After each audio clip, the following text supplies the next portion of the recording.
So a lot of research in modern economics is built on the notion that human beings are rational individuals, that they carefully assess the costs and benefits of their actions before making a decision. In finance too, much of the research has viewed investors as rational economic agents who evaluate the risk and expected return of all possible investment options before deciding which assets to invest in.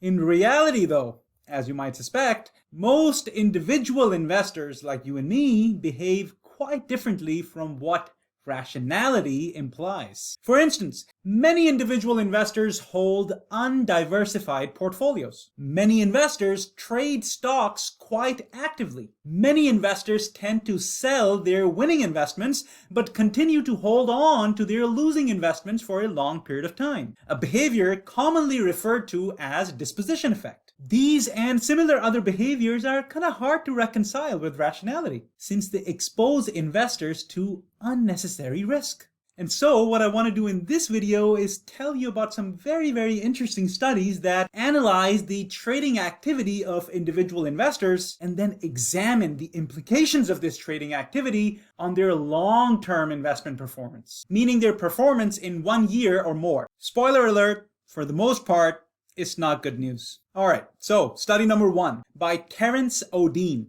O'Dean did something quite interesting. He looked at the buy and sell records of 10,000 investors at a large discount broker between 1987 and 1993 and asked a simple question. What happens to the price of a stock in the 12 months after investors buy it? And similarly, what happens to the price of a stock in the 12 months after investors sell it? If investors know what they're doing, one would expect that stocks that are bought do better than the stocks that are sold in the next 12 months, right?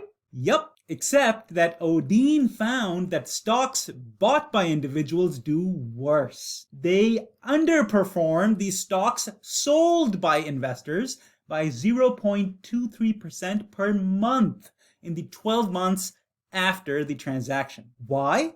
O'Dean suggests that on average, individual investors feel overly confident in their ability to time the market and therefore buy and sell stocks more often than they probably should.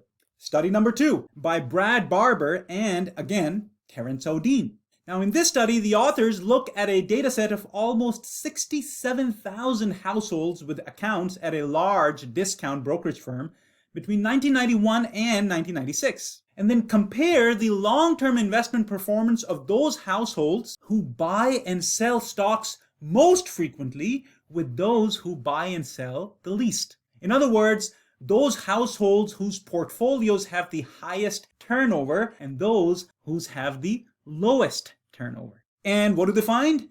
The 20% of the investors who trade most actively earn an annual return net of trading costs of 11.4%. In contrast, buy and hold investors, in other words, the 20% who trade least actively, earn 18.5% net of costs. The spread, or the difference in returns, is an economically large 7 percentage points per year. And again, the implication is that investors who trade more frequently tend to overestimate their ability to time the market. All right, study number 3 by Brad Barber again and some of his co-authors, including Terence O'Dean.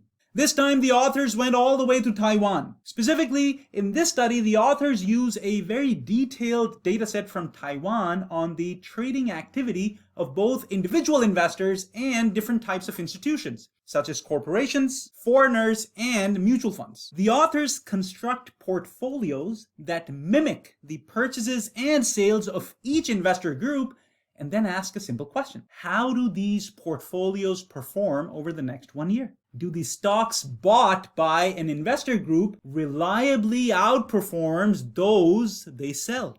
The answer? Yes, if you are an institutional investor, but no if you are an individual investor. Specifically, they document that the aggregate portfolio of individuals suffers an annual performance penalty of 3.8%. And if that doesn't sound like too much, they further state that these losses are equivalent to 2.2% of Taiwan's gross domestic product. That's right. And virtually all these trading losses can be traced to their aggressive orders, meaning orders that most likely represent active trading. In contrast, institutions enjoy an annual performance boost of 1.5 percentage points. Study number 4. This one on different types of investors from Finland, conducted by Mark Grindblatt and Matti Kaloharu. In their study, the authors found that foreign investors in the Finland stock market tend to be momentum investors, meaning they tend to buy stocks that have done well in the past and sell stocks that have performed poorly in the past. In contrast, domestic individual investors tend to be contrarian investors, meaning they tend to buy stocks that have performed poorly recently and sell stocks that have performed well recently. Alright, I don't know about you, but I have a lot of friends which are contrarian investors. Because every time the price goes down too much, they're like, oh, the price has gone down too much. It's bound to go up. Let's go buy that stock. And when the price goes up too much, it's like, man, I'm selling all of it because it's gone way too up. It's bound to go down. Do you know anyone like that? Is that you? Anyway, once the authors document that foreign investors and domestic investors in the Finland market have different investment strategies, they then investigate, well, how do these perform? And I hope it doesn't surprise you at this point that the authors find that the portfolios of foreign investors outperforms the portfolios of domestic households over the next 1 year. So overall, all the studies pretty much indicating that individual investors tend to trade a bit too much and also tend to overestimate or be overconfident in their ability to time the market. And as a result, lose out over the long run. Alright, now at this point, you're probably wondering, Professor Ikram, didn't you say at the beginning of the video that for the most part, it's not good news? This sounded like bad news all the way. Where's the good news? Well, the results that I have shared with you are for the average individual investor. Now, it turns out that there is a considerable variation around that average, meaning that some individual investors tend to be better than other individual investors. Which of course begs the next question. Do those individual investors have specific attributes or characteristics that makes them better?